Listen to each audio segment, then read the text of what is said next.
हरियाणा विशेष में आपका स्वागत है। मैं हूं आपके साथ सिमरन पटेल। बुलेटिन की शुरुआत करेंगे। हरियाणा में बारिश और ओलावृष्टि से खराब हुई गेहूं की खरीद में वैल्यू कट को लेकर बनी असमंजस की स्थिति को देखते हुए हरियाणा सरकार ने किसानों को बड़ी राहत दी है। बता दें, प्रदेश की मनोहर लाल सरकार ने वैल्यू कट वहन हरियाणा सरकार द्वारा किए जाने का नोटिफिकेशन जारी कर दिया गया है। हरियाणा सरकार ने किसानों के हितों को ध्यान में रखते हुए यह बड़ा फैसला लिया है। यानी अब ये साफ है कि वैल्यू कट के नाम पर किसानों को कोई राशि नहीं काटी जाएगी। दरअसल केंद्र सरकार की ओर से वैल्यू कट की घोषणा किए जाने के बाद प्रदेश के किसानों में इसे लेकर नाराजगी देखने को मिल रही थी। हालांकि सरकार ने पहले ही ये साफ कर दिया था कि वैल्यू कट का भार हरियाणा सरकार ही वहन करेगी, लेकिन किसानों द्वारा इसे लेकर नोटिफिकेशन की मांग की जा रही थी, जिसके बाद सरकार ने शनिवार को वैल्यू कट को लेकर नोटिफिकेशन भी जारी करके किसानों की ये दुविधा जो है वो खत्म कर दी है। वो किसानों को इससे सुविधा मिलेगी क्योंकि अब जो नोटिफिकेशन है वो जारी कर दिया गया है सरकार की तरफ से। तो देखिए, आपको बता रहे हैं वैल्यू कट पर नोटिफिकेशन जारी किया है किसान हित में हरियाणा सरकार का। देखिए, ये बड़ा फैसला है और काफी अहम फैसला है। आपको बता रहे हैं, देखिए आपको जानकारी दे दें, नोटिफिकेशन जो है जारी कर दिया गया है। वैल्यू कट को हरियाणा सरकार वहन करेगी। हरियाणा सरकार ने यह कह दिया है अब वैल्यू कट के लिए किसानों को किसी तरह की जो राशि है वो नहीं देना होगा। बता दें, किसानों को जारी होने वाली राशि से वैल्यू कट नहीं होगी। तो देखिए, आपको लगातार बता रहे हैं कि इस वैल्यू कट पर जो नोटिफिकेशन जारी हुआ है उससे किसानों को क्या राहत मिलेगी। वही किसानों को एमएसपी के आधार पर ही भुगतान होगा।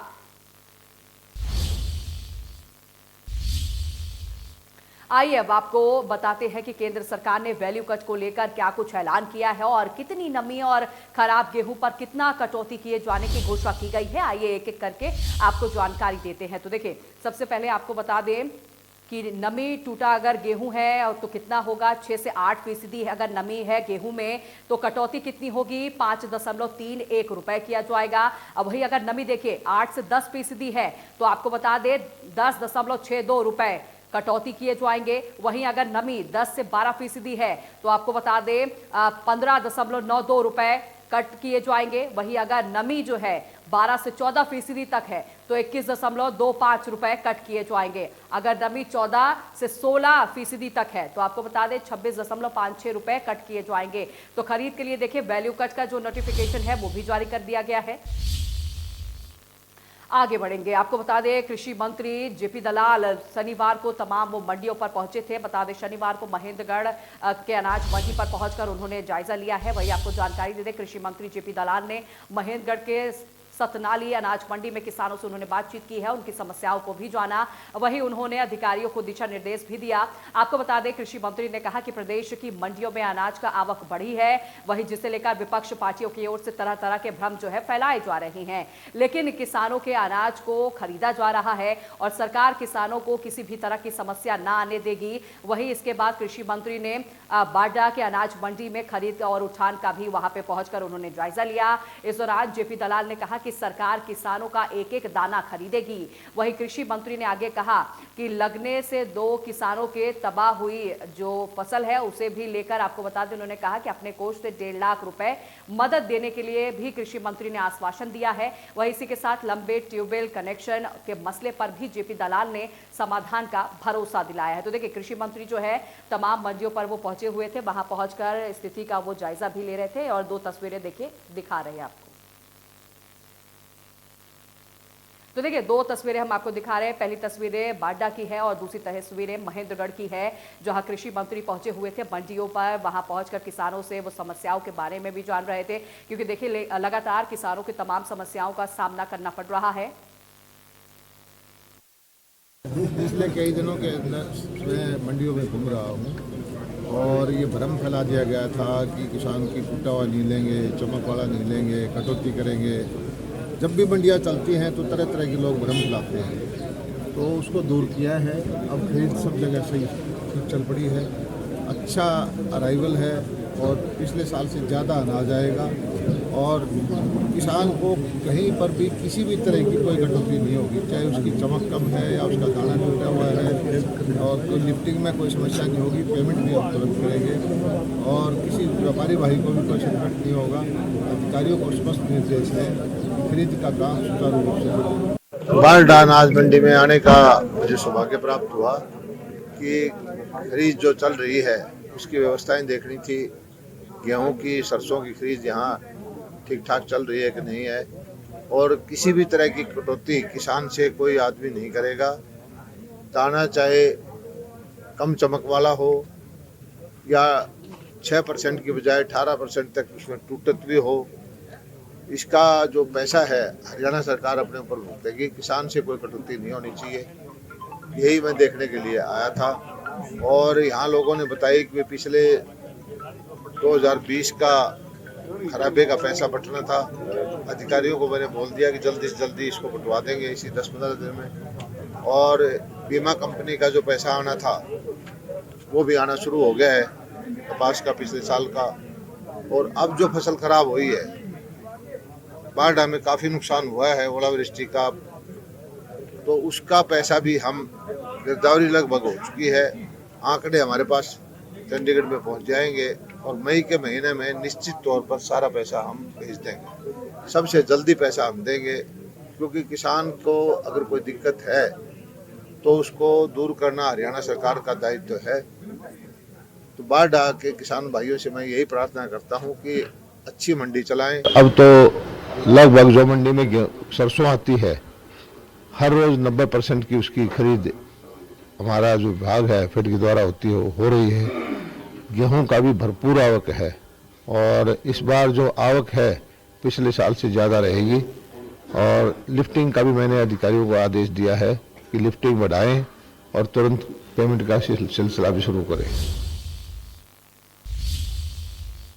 आगे बढ़ेंगे। डिप्टी सीएम दुष्यंत चौटाला रोहतक की अनाज मंडी पहुंचे, जहां उन्होंने गेहूं खरीद का जायजा लिया। इस दौरान दुष्यंत चौटाला ने किसानों और आड़तियों की समस्याओं को भी सुना। अधिकारियों को उन्होंने निर्देश भी दिया। वहीं पत्रकारों से बातचीत करते हुए डिप्टी सीएम ने कहा कि अनाज मंडियों में 1/3 गेहूं आ चुका है, जिसमें से 80% गेहूं की लिफ्टिंग हो चुकी है। डिप्टी सीएम दुष्यंत चौटाला ने किसानों के गेहूं के भुगतान को लेकर कहा कि सभी एजेंसियों ने पेमेंट की प्रक्रिया शुरू कर दी है। वहीं सोमवार तक बैंक खुलने के साथ ही पेमेंट का काम हो जाएगा। दुष्यंत चौटाला ने कहा कि अभी 2/3 गेहूं आना बाकी है। किसानों को मंडियों में कोई परेशानी नहीं आने दी जाएगी। एफसीआई से एक समस्या आ रही थी, क्योंकि एफसीआई साइलोज पे इस बार डायरेक्ट प्रोक्योरमेंट कर रही है। उसके वर्किंग आवर्स की समस्या हमारे पास आई। वहाँ पर अब एडिशनल मैन पावर हम डिप्लॉय करेंगे, जिससे वर्किंग आवर्स बढ़ाए जाएंगे और एफसीआई के साइलोज में प्रोक्योरमेंट समय अनुसार रहे। लिफ्टिंग के अंदर कई जगह जहाँ रैक्स लग रहे हैं और डायरेक्टली दूसरी स्टेट्स के अंदर माल भेजा जा रहा है, वहाँ अगर रैक्स आने में देरी हो रही है तो ऑल्टरनेट गोदाउन में एफसीआई के हम स्टोरेज कराएंगे। एफएड वेयर हाउसिंग और फूड सिविल सप्लाईज पेमेंट्स भी प्रोसेस होनी शुरू होगी एफसीआई के अंदर, क्योंकि केंद्र सरकार को लस्टर लॉस की बैलेंस स्टेट गवर्नमेंट देगी। उसका कल अप्रूवल भेज दिया गया था। उसके बाद आज से पेमेंट प्रोसेसिंग सभी चारों महकमों की हो चुकी है। और मैं मानता हूँ कि पहला वर्किंग डे अब मंडे आएगा बैंक्स का दोबारा, उससे पूरी सुचारू तौर से पेमेंट प्रोसेसिंग और वीकेंड पे हमने लिफ्टिंग का टारगेट किया। 100% लिफ्टिंग हम कर लेंगे। और प्रदेश के कई जिलों में गेहूं की फसल के उठान की समस्या को लेकर किसानों को लगातार परेशानी बढ़ रही है। बता दें, कैथल, जर्जर, सोनीपत, कुरुक्षेत्र और नूह समेत कई जिलों में अनाज मंडियों में गेहूं की आवक तो तेज हो रही है, लेकिन उठान की धीमी रफ्तार होने की वजह से मंडियों में गेहूं के लाखों कट्टे पड़े हुए हैं। जर्जर की अनाज मंडियों में खरीद केंद्र पर अभी तक बता दें 31,937 मीट्रिक टन गेहूं और 3,317 मीट्रिक टन सरसों की खरीद हुई है। हालांकि अब भी बड़ी मात्रा में फसल का उठान होना बाकी है। वहीं सोनीपत की बात करें तो सोनीपत अनाज मंडी में अभी तक गेहूं की 1,77,000 क्विंटल गेहूं की आवक हो चुकी है, जिसमें से 1,52,000 क्विंटल की खरीद हो चुकी है। वहीं मंडी में अभी भी करीब 1 लाख गेहूं के कट्टों का उठान होना बाकी है। वहीं कुरुक्षेत्र के पिपली अनाज मंडी में भी गेहूं के उठान धीमी होने से चारों तरफ गेहूं के कट्टे जमा हो गए हैं, जिसके चलते किसानों को दिक्कतें हो रही हैं। वहीं नूंह की बात करें तो नूंह के उपायुक्त अनाज मंडी का जायजा लेने के बाद अधिकारियों ने गेहूं का उठान तेज करने के लिए निर्देश भी दिया। उन्होंने कहा कि उठान प्रक्रिया में किसी भी प्रकार की देरी होने पर संबंधित खरीद एजेंसी की कर्मियों पर सख्त कार्रवाई जो है वो की जाएगी। तो देखिए तमाम तस्वीरें आपके टीवी स्क्रीन पर दिखा रहे हैं। लगातार उठान ना होने की वजह से किसान जो है वो काफी परेशान हो रहे। कैथल, सोनीपत, कुरुक्षेत्र और झज्जर, नूंह की ये तस्वीरें आपके टीवी स्क्रीन पर हम आपको दिखा रहे हैं।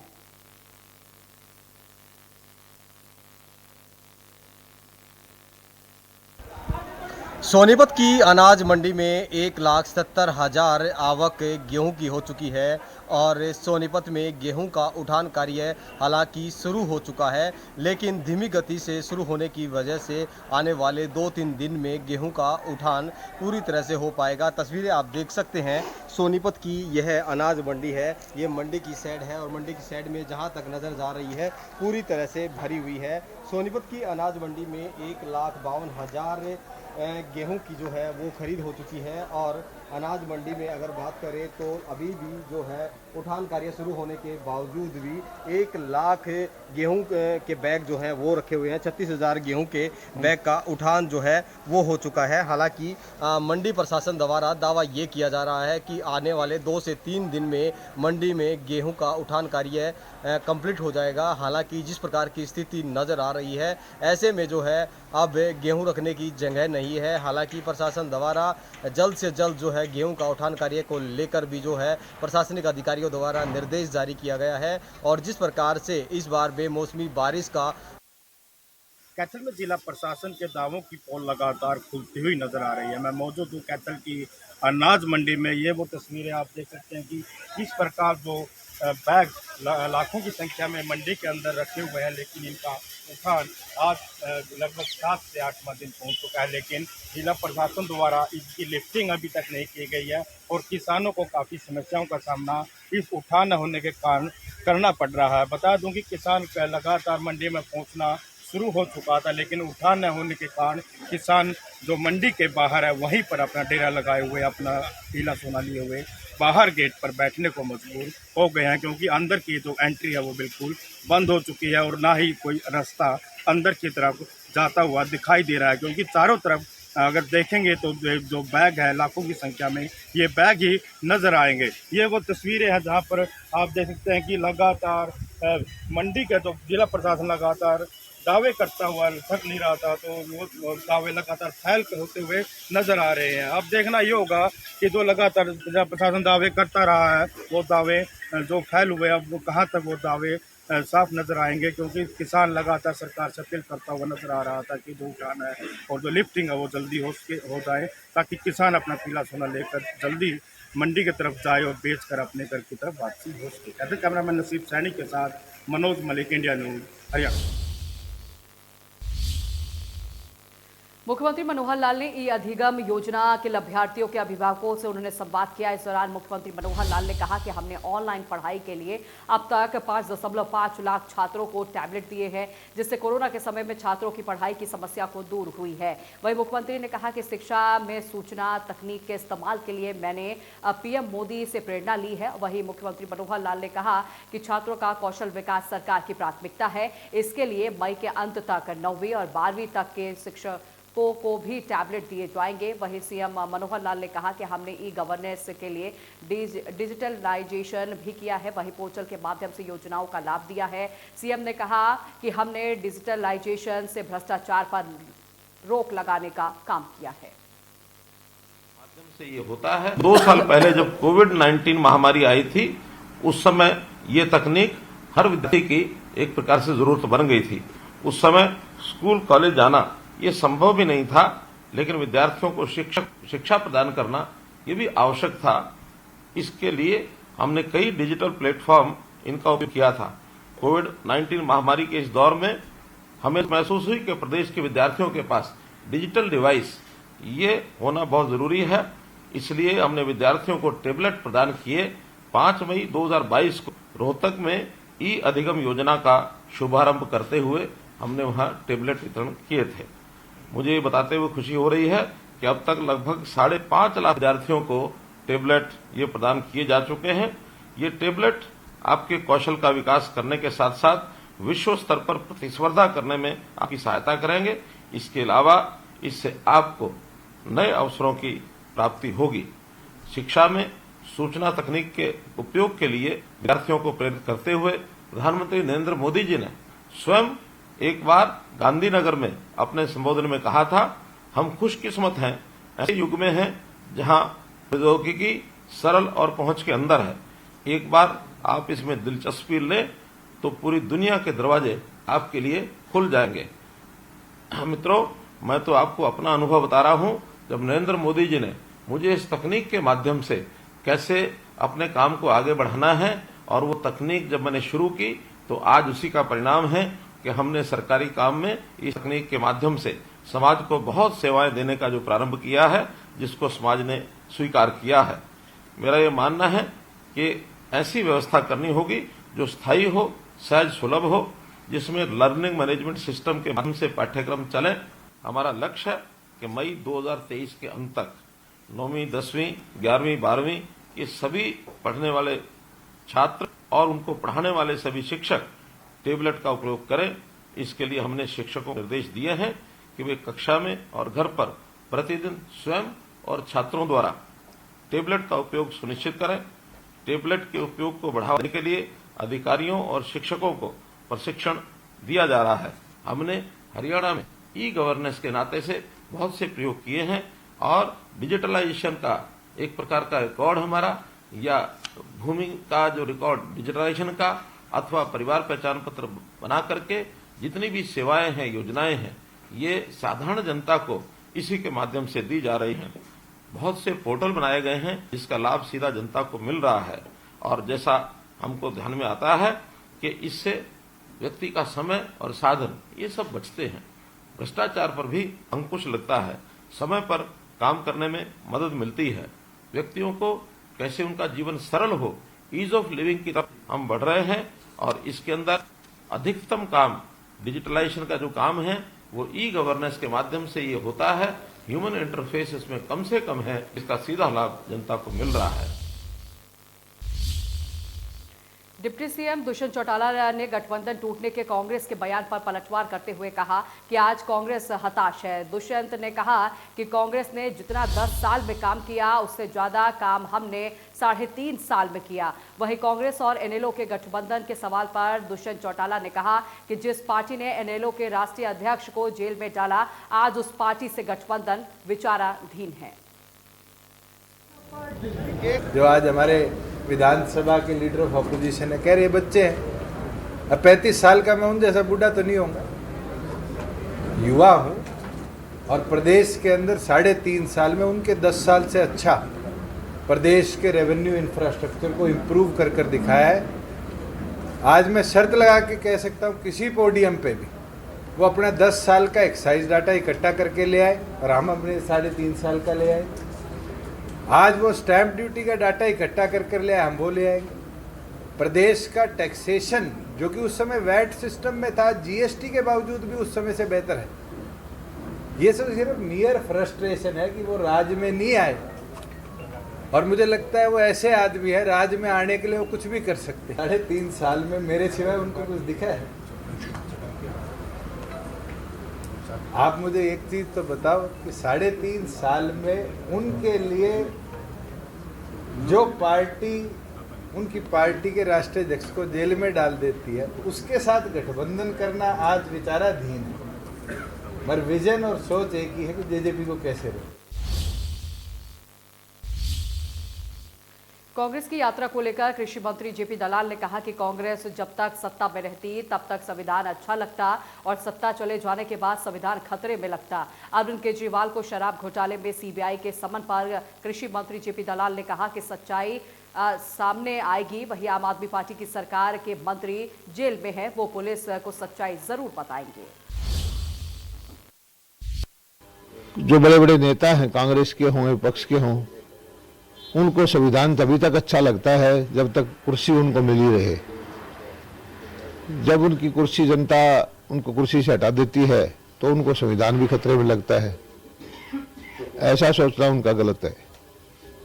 देखिए, केजरीवाल जी का बड़ी समझदारी से काम करते हैं। हमने तो हरियाणा के नहीं, दुनिया का पहला मुख्यमंत्री है जो मुख्यमंत्री होते हुए किसी विभाग की जिम्मेदारी नहीं ले रखी। आज तक कहता है मैंने किसी फाइल पर दस्तखत नहीं किए।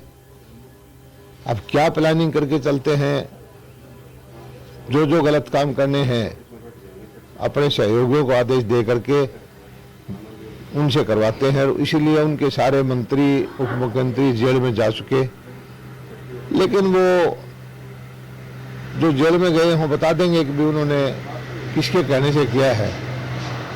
तो कानून के सामने कितना ही शातिर हो आदमी, कितना ही समझदार हो, सच्चाई आ ही जाती है।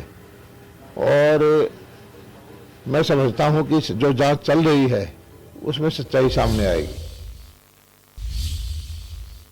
पुरानी पेंशन बहाली संघर्ष समिति ने जिंद डिपो में प्रदर्शन कर रविवार को होने वाले बड़े प्रदर्शन की रूपरेखा को अंतिम रूप दिया है। वहीं कर्मचारी ने दावा किया है कि रविवार को सभी विभागों में एनपीएस पीड़ित कर्मचारी आंदोलन में भाग लेंगे। दोपहर बाद पेंशन बहाली संघर्ष समिति के बैनर तले रोडवेज कर्मचारी बस अड्डे पर एकजुट हुए और प्रदर्शन किया गया। बता दें, इसके बाद मीटिंग करते हुए रविवार के आंदोलन की रणनीति जो है वो बनाई गई है। हैं कि 2018 से लगातार पेंशन बहाली संघर्ष समिति प्रदेश के 2 लाख कर्मचारियों के लिए पुरानी पेंशन बहाली की मांग करती आ रही है। हमने हर तरह का आंदोलन, सड़क पर धरने, प्रदर्शन, रैलियां 19 फरवरी का आपने देखा होगा पंचकुला के अंदर बहुत बड़ा प्रोग्राम हम कर चुके। 16 अप्रैल को पूरे हरियाणा प्रदेश के साथ साथ पूरे देश के सभी जिलों के मुख्यालय पर पेंशन आक्रोश मार्च का रोष प्रदर्शन किया जाएगा। ये एक बात और बताना चाहते हैं कि हमारा कल के बाद जो अगला प्रोग्राम होगा 1 जून से नारनौल से हम हमारी पेंशन संकल्प यात्रा पूरे हरियाणा प्रदेश के अंदर होते हुए चंडीगढ़ उसका समापन किया जाएगा। और उसके बाद 1 अक्टूबर को हरियाणा के साथ साथ पूरे देश के कर्मचारी दिल्ली के अंदर 1 अक्टूबर को पेंशन शंखनाद रैली करेंगे। उसके बाद जो 2024 का चुनाव आएगा उसके लिए हम वोट फॉर ओपीएस अभियान चलाएंगे। जो पुरानी पेंशन बहाल करेगा वही देश और प्रदेश के ऊपर राज करेगा। और फिलहाल इस बुलेटिन में बस इतना ही। खबरों के लिए देखते रहे इंडिया न्यूज हरियाणा।